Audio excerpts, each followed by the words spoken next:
আশহাদু আল্লা ইলাহা ইল্লাল্লাহ ওয়াহদাহু লা শারীকা লাহু ওয়া আশহাদু আন্না মুহাম্মাদান আবদুহু ওয়া রাসূলুহু।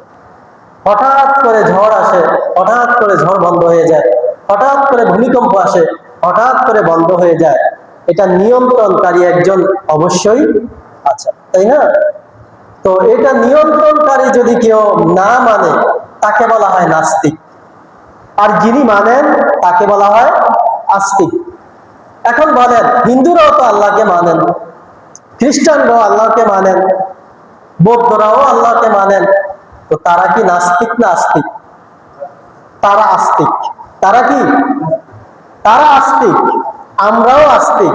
তবে তাদের মধ্যে আমাদের মধ্যে পার্থক্য হচ্ছে যে তারা আল্লাহকে মানেন, আল্লাহর সাথে দেবতাদেরও মানেন, কিন্তু আমরা আল্লাহকে মানি, আল্লাহর সাথে কাউকে শরীক না করে, কোনো দেবতাকে মানি না, কোনো সৃষ্টিকর্তার নাই, কোনো পালনকর্তার নাই, শুধু আল্লাহ ছাড়া। আমরা পড়ি আশহাদু আল্লা ইলাহা ইল্লাল্লাহ ওয়াহদাহু লা শারীকা লাহু ওয়া আশহাদু আন্না মুহাম্মাদান আবদুহু ওয়া রাসূলুহু। যে আমি সাক্ষ্য দিচ্ছি আল্লাহ ছাড়া কোনো ইলাহ নাই, কোনো দেবতা নাই, কোনো পালনকর্তা নাই, কোনো লালনকর্তা নাই, কোনো সৃষ্টিকর্তা নাই, কোনো মঙ্গলদাতা নাই, কোনো অমঙ্গলদাতা নাই। হিন্দু, বৌদ্ধ, খ্রিস্টানদের থেকে আমাদের বিশ্বাসের জায়গাটা হচ্ছে আমরা আল্লাহ তাআলাকে ছাড়া অন্য দেবতা মানি না, অন্য সৃষ্টিকর্তা মানি না, অন্য পালনকর্তা মানি না, তাই না?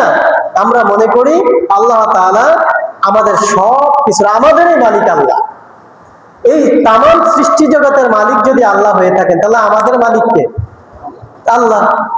এই সৃষ্টি জগতের মধ্যে যা আছে সবকিছু কার? এই বিশ্বাসই হচ্ছে তাকওয়া, এই বিশ্বাসই হচ্ছে ঈমান, এই বিশ্বাসই হচ্ছে একত্ববাদ, এই বিশ্বাসই হচ্ছে তাওহীদ।